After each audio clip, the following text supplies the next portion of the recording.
ह्याच त्या दोन इमेज ज्या गेल्या आठवड्यात महाराष्ट्राच्याच नाही तर भारताच्या पटलावर ट्रेंडिंगमध्ये होत्या.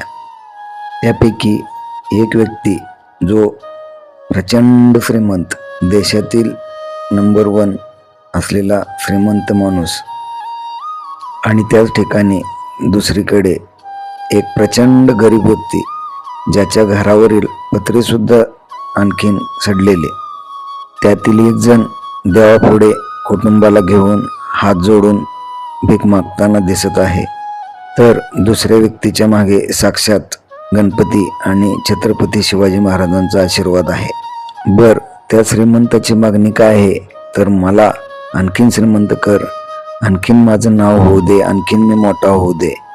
तर दुसरीकडे तो इनमिन एकरभर शेत असलेला, ज्याच्या घरी करावं तावं खावं अशी परिस्थिती असलेला माणूस काय मागत असेल, तर इतरांच्या आयुष्यात आनंद निर्माण व्हावा, कुटुंबात कल्याण व्हावं, त्यांच्या घरात नोकऱ्या लागाव्या म्हणून आरक्षणासाठी झटपटत आहे. त्याचे देवाकडे एकच आकडे आहे की लोकांचं सुख कल्याण व्हावं आणि त्यांच्यात ओबीसी दाखले निघावे.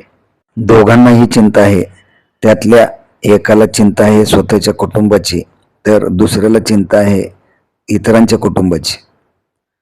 हाच फरक किती मोठा आहे हे खरंच मनापासून